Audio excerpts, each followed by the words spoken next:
Sa mata ng iba, si Dave ay isang mabait at masunuri na anak. Ngunit sa loob ng kanyang puso ay may tinatagong lihim. Sa gitna ng relihiyosong tahanan kung saan ang kanyang pamilya ay bumabalot ng mga kaugalian. Si Dave ay nagtatago ng isang malaking bahagi ng kanyang pagkakakilanlan. Sa tuwing naroroon ang pamilya sa kanilang paboritong simbahan, nararamdaman ni Dave ang kanyang pangungulila. Ang pagiging bakla niya ay nagiging sagabal sa kanyang pagnanasa na tanggapin at mahalin siya ng buo ng kanyang mga mahal sa buhay. Mahal, tingnan mo, nakakatuwa na. Paano siya dyan? Tawagin mo nga yung anak mo at pakita mo yun sa kanya. Anak! Wait lang ha. Tawagin mo muna. Anak! Anak, balik ka dito. Ipapakita ko sa'yo. Nakakatuwa talaga, promise. Ano po? Ano yan? Nakakatuwa, no? Gusto na! Nagagawa mo Ah, dyan. ang ganda. Ang ganda ba? Dapat magiging ganun tayo, no? Ang sexy. Inom ka muna na, ano? Tubig ko Drinks. na. Sige po. Umupo ka.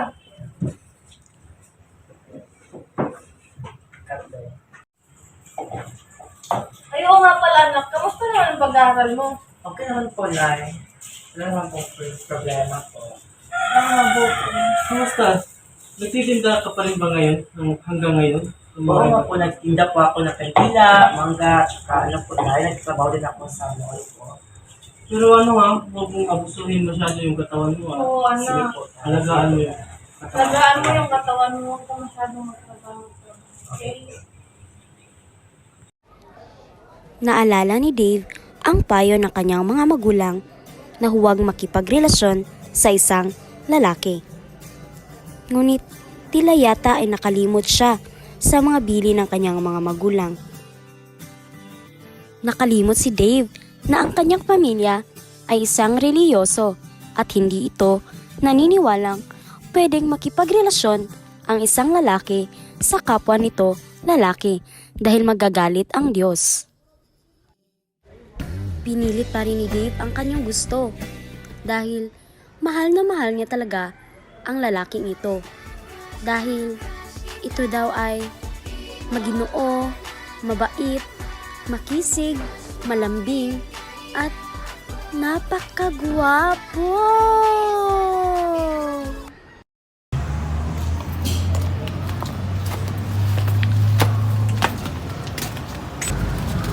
Magandang araw po, Nay.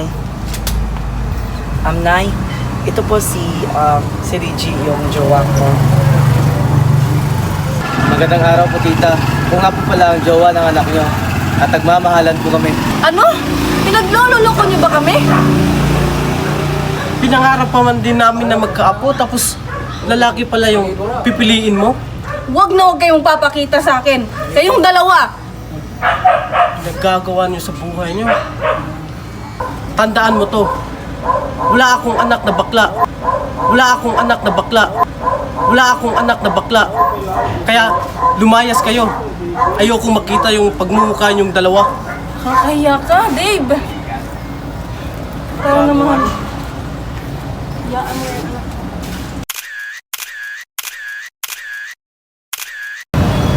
Ang init, grabe. Tay, bili tayo ng mangga. Tara, doon oh. Yun oh. Ito po, mangga. Yan, pabili po ng mangga. Ito. Yan po ba to? Uy, si Dave. Magkano? Si Dave. Yung kaklase natin.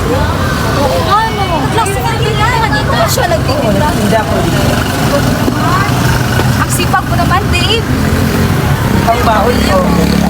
Ano dito sa bahay namin? Okay lang yan, Dave. Basta huwag mo nakalimutan yung pag-aaral mo, ha? Tatlong po. Ilan po sa inyo? Masinong sopa. Kandila po, kandila. Sige po.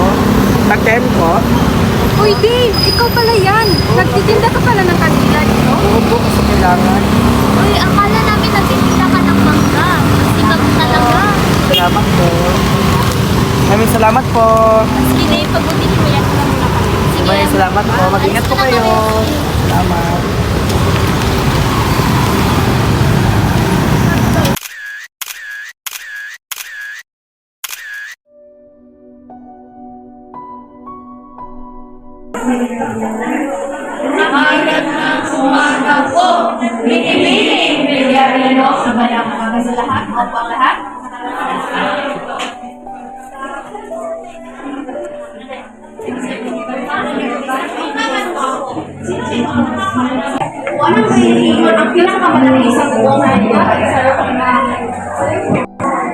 O pinaka-partimos, nakataas ang lahat ng kamay ng mga klase ng mga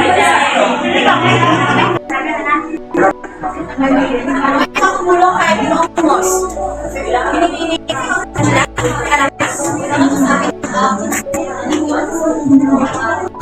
Magaling. Nationalism ang siyang pinakamalaking dito.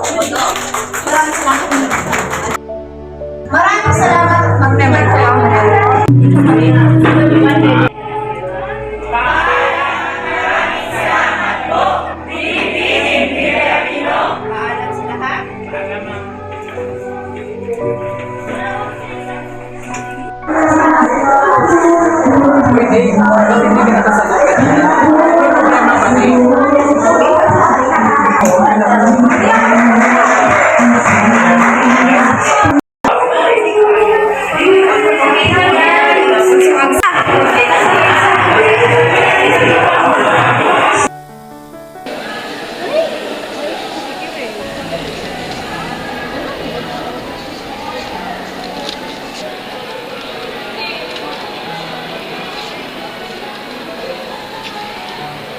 Ano to? Hayaan mo akong magpaliwanag. Wala ka, dapat ipaliwanag. Sorry talaga. Babe! Sorry talaga. Babe! Babe! Babe!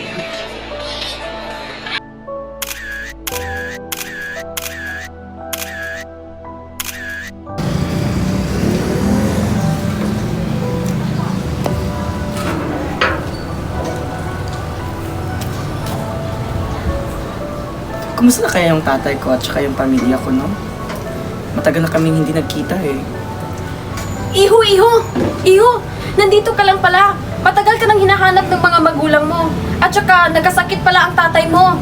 Ano? Totoo ba yung sasabi mo, ante? Hindi yan totoo. Hindi yan totoo. Hindi yan totoo.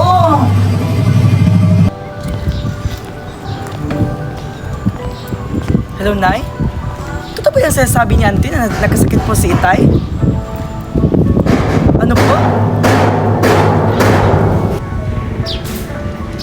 Nay, may sasabihin po ako sana sa inyo, Nay. Pasensya na po kung hindi ako nakauwi nung nakarang araw.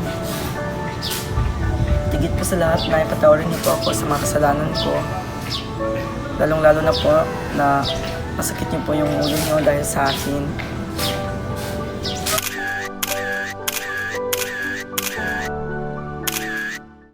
Nagugutom ka ba? Hindi pa na tayo.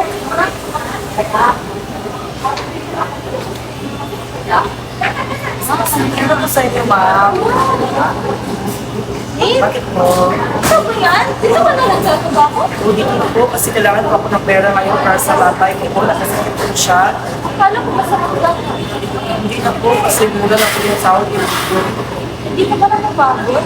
Mapapagod po pero lalakan po ako kasi para sa pamilya ko. Ang sipag mo talaga. Ano ang paninda mo? Ito po, ma'am, cake po. Oh, ganda. Ano po sa inyo dito? Magkano to? Kami lang po, ma'am. Pay ka naman niya sa amin. Sige, sige po.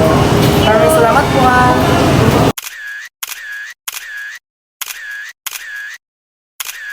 Tay? Ano po nangyari sa inyo, Tay? Magpagaling ka po, ha? Dahil kung ano man ang nangyari, patawarin mo ako, Tay, ha, sa mga kasalanan ko. Lalong-lalo na po kung ano ako ngayon. Dahil maanak, matagal na kitang tinatawag. Maraming salamat po, Napatawad Tay. na nga si Magaling Dave ka, ng ha? kanyang ama. Oo. At malapit na rin si Dave na graduate. Kaya ito ay magandang regalo para sa kanya.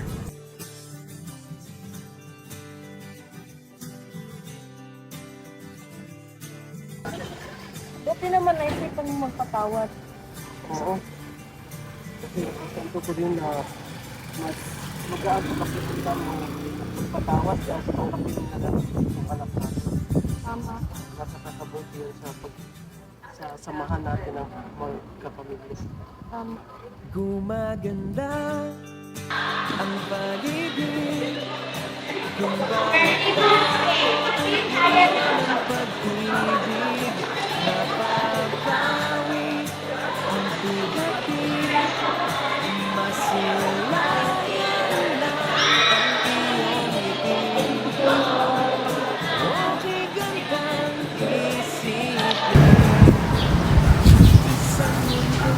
Pasensya ka na ha, sa lahat ng nagawa ko. Masaya ako na masaya ka.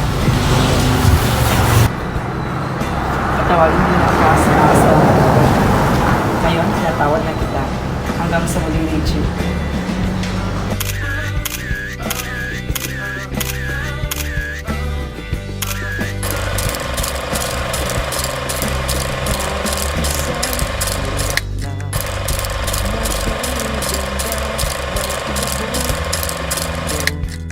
sa iyong sinisinta ang iyong nilaan na pagmamahal ang dulot nito ay tunay na ligaya.